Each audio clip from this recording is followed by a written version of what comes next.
मंथन news Maharashtra. Okay, मुख्यमंत्र्यांनी माफी मागावी यावर स्टेटमेंट मी केले। मीच माफी मागत नाही तर मुख्यमंत्री कशाला मागतील?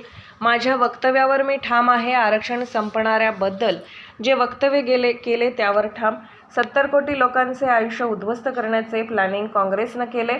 काँग्रेसपेक्षा आंदोलन आम्ही केले। आम्हाला पण 10-10 हजार आणून आंदोलन करता येतील। माझ्या कार्यक्रमामध्ये काँग्रेसच्या कोणी कुत्र्याने घुसण्याचा प्रयत्न केला तर तिथेच गाडून टाकेन। तुम्ही फक्त रोडवर पाय ठेवून दाखवा, तुम्हाला समजेल शिवसेना काय आहे। मी खरे बोलण्याचा निषेध करता तर करा, जी जनता तुम्हाला मतपेटीतून उत्तर देईल। जे वक्तव्य केले ते माझे वैयक्तिक मत आहे। विजय वडेट्टीवार यांनी अनेक वेळा माझ्याबद्दल घाणेरड्या गोष्टी बोलल्या, मी काही बोललो नाही। पाहिजे तुमच्या नेत्याला राहुल गांधीला आवर घाला, जो आरक्षण संपवण्याची भाषा करतो। पहिले आमच्या नेत्याला शिकवा, मग निषेध करा। आम्ही गुन्ह्याची पर्वा कधी केली नाही। आरक्षणाला विरोध करणाऱ्याला जर धडा शिकवण्याकरता जर गुन्हा दाखल होत असेल तर आम्हाला काही अडचण नाही। याला जर गुंडगिरी म्हणत असतील तर ही गुंडगिरी मला मान्य आहे। आम्ही गुन्ह्याची पर्वा कधी करेल भाऊ? माझ्या तमाम देशातल्या 70 कोटी जनतेचं आरक्षण वाचवण्याकरता किंवा त्याला विरोध करणाऱ्याला जर धडा शिकवण्याकरता आमच्यावर गुन्हा दाखल होत असेल तर आम्हाला काय प्रॉब्लेम नाही। तुम्हाला गुंड प्रवृत्तीचं म्हणून संबोधलं जाते, जाती दंगली घडवण्याचा प्रयत्न गायकवाडांनी केला असं म्हटलं जाते काँग्रेसच्या वतीने। दाखवा ना, कुठं दंगली झाल्या, कुठं गुंडगिरी झाली, काय झालं सांगा ना। तुमचे काँग्रेसचा आमदार इकडे होता 5 वर्ष, कुठे काय झालं? आणि अशा प्रकारे तमाम करोडो गोरगरिबांचं आरक्षण हिसकावण्याची भाषा करण्याला उत्तर देणं ही जर गुंडगिरी होत म्हणत असतील तर अशी गुंडगिरी मला मान्य आहे। मुख्यमंत्र्यांनी तुमच्या वक्तव्यानंतर माफी मागावी अशी मागणी काँग्रेसकडून केली जाते, काय नेमकी प्रतिक्रिया? अरे स्टेटमेंट मी केलं, मीच माफी मागत नाही तर माझे मुख्यमंत्री कशाला मागतील? तुम्ही आपल्या वक्तव्यावर ठाम आहात का? माझ्या वक्तव्यावर मी ठाम आहे। या देशातल्या 140 कोटी जनतेपैकी 50% जनतेला रिझर्वेशन आहे, आरक्षण आहे, आणि ते आरक्षण संपवण्याची भाषा करणाऱ्याबद्दल मी जे वक्तव्य केलं मी त्याच्यावर ठाम आहे। 70 कोटी लोकांचं आयुष्य उद्ध्वस्त करण्याची प्लॅनिंग काँग्रेसने केलेली आहे। ज्या 70 वर्षात या 70 ज्या मागासवर्गीय लोकांनी या काँग्रेसला सत्तेवर ठेवलं त्यांना चांगले दिवस आले, त्याच समाजाला संपर्क करता हे निघालेले आहेत। याच्यामध्ये आदिवासी असतील, मागासवर्गीय असतील, याच्यामध्ये ट्रायबल असतील, ओबीसी असतील, सगळेच।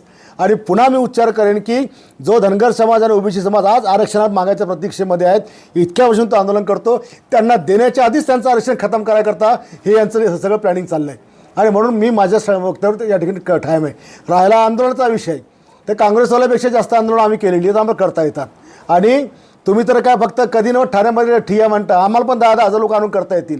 महाराष्ट्रभर सगळ्या ज्या जातीचं आरक्षण तुम्ही हिसकायचा प्रयत्न करून राहिलो त्या सगळ्या जाती पेटून उठतील आणि या काँग्रेसच्या विरोधामध्ये आंदोलन करतील आणि त्यांनी केलं पाहिजे।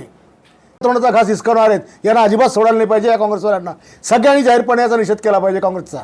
2 दिवसानंतर मुख्यमंत्री आता जिल्ह्यात आहेत, बुलढाण्यात आहेत, आणि असं असताना काँग्रेसकडून निषेध केला जाऊ शकतो।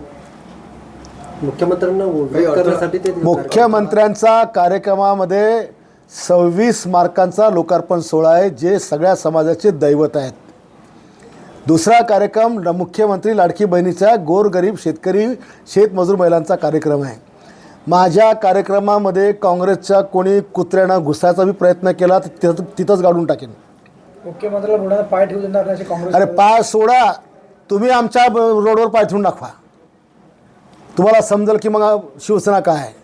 राहुल गांधीविषयी तुम्ही जे वक्तव्य केलं आहे त्या वक्तव्याचा काँग्रेस ठिकठिकाणी आता आंदोलन करता येईल, तुमच्या विरोधात करता येईल? करू द्या ना, आमचं तेच म्हणणं आहे की हे आंदोलन का करतात? सगळ्या मागासवर्गीयाचं, आदिवासींचं, ओबीसीचं, सगळ्या धर्म समाजाच्या लोकांचं आरक्षण संपवणाऱ्या राहुल गांधीचं समर्थन करून राहिले। ज्या समाजाने यांना मतातून मोठं केले, यांचे आमदार केले, खासदार केले, मंत्री केले, त्या समाजाच्या विरोधात ही भूमिका घेऊन राहिले ना, त्याचा निषेध करून, म्हणजे मी ते खरं बोलायचा निषेध करून राहिले ना, करा। ज्या दिवशी तुमचं खरं रूप जे आज लोकांना कळलेलं आहे, ही जनता तुम्हाला मतपेटीतून उत्तर देईल. हे पक्षाची भूमिका आहे का तुमची स्वतःची वैयक्तिक? हे जे माझं स्टेटमेंट आहे, माझं वैयक्तिक मत आहे. विजय वडेट्टीवार म्हणतात की विजय वडेट्टीवारने अनेक वेळेस माझ्याबद्दल काही गोष्टी घाणेरड्या बोलल्या, मी काय बोललो नाही. पण विजय वडेट्टीवार, आम्ही तुमचा रिस्पेक्ट करतो, जरा नीट बोला. आम्हाला तुमच्या पहिले त्या नेत्याला आवर घाला, राहुल गांधीला, जो आमचं आरक्षण आमच्या सगळ्या गरीब लोकांचं आरक्षण हिसकायचा प्रयत्न करून राहिला, आमच्या महाराष्ट्रातल्या देशातल्या तमाम समाज आरक्षण केला. पहिले आपल्या नेत्याला शिकवा, मग निषेध करा.